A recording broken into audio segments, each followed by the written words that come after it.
बहुत समय पहले की बात है। माधवपुर नामक गांव में एक गरीब किसान अपनी बूढ़ी अम्मा के साथ रहा करता था। उसके पास एक छोटी सी जमीन थी जो कि बंजर हो चुकी थी। फिर भी वह दिन रात उस पर मेहनत करता था। मोहन बहुत ही मेहनती और ईमानदार था। वह एक आत्मविश्वास से भरा हुआ व्यक्ति था जिसे ना हालातों से डर लगता था ना ही लोगों की बातों से। हर दिन सूरज उगने से पहले ही वह उसी आत्मविश्वास के साथ उठता और अपने खेत की ओर बढ़ता जहां सिर्फ बंजर जमीन थी, लेकिन उसके सपनों की हरियाली छिपी हुई थी। उसे यकीन था कि एक दिन उसकी मिट्टी उसे जरूर जवाब देगी, सोने जैसी फसल बनकर। ओ बेटा मोहन, तेरे लिए मैंने जमींदार से बात कर ली है। वो तुझे अपने पास काम पर रख लेंगे। तू भी जाकर उनसे एक बार बात कर ले बेटा। अब हमारे बस की बात नहीं रही। कम से कम वहां रहकर तू अपना गुजारा तो कर पाएगा। मुझे तेरा बहुत ख्याल है मोहन, इसलिए यह कदम उठाया। जाकर बात कर ले, सब ठीक हो जाएगा।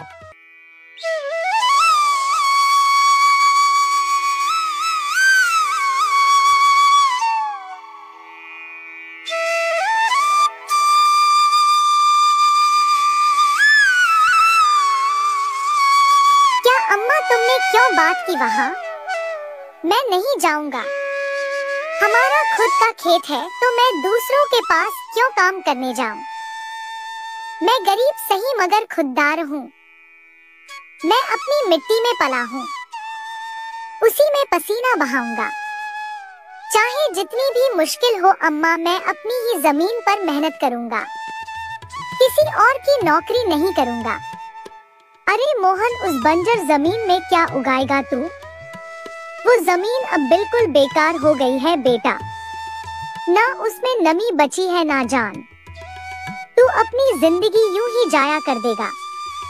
उस जमीन को संवारते संवारते मैं जानती हूँ तेरा हौसला बड़ा है, पर बेटा हौसले से पेट नहीं भरता।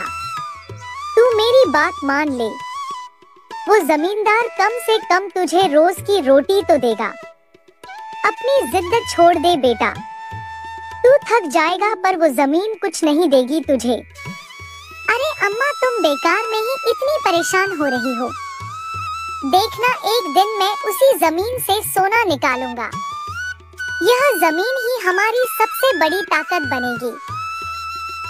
मोहन खेत में काम कर ही रहा था कि तभी वहाँ पर एक आदमी आकर बोला, अरे मोहन भैया, आपको भी मानना पड़ेगा। आप फिर से इस बंजर जमीन पर मेहनत कर रहे हैं। अरे मंगेश भैया, अब क्या करें? जमीन हमसे ज्यादा मेहनत करवा रही है, पर क्या करें? धरती तो माँ समान होती है।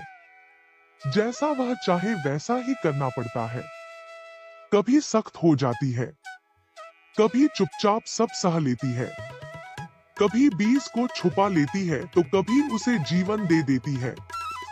हम तो बस उसके बच्चे हैं जो उसके हर रंग को अपनाना जानते हैं। थक तो जाते हैं भैया, पर जब मिट्टी की खुशबू आती है ना तो सारी थकान उतर जाती है। उम्मीद है यह माँ हमें खाली हाथ नहीं लौटाएगी। बस थोड़ा और सब्र, थोड़ा और विश्वास। आप जैसा मूर्ख तो मैंने आज तक नहीं देखा भैया। क्या सोचते हो आप?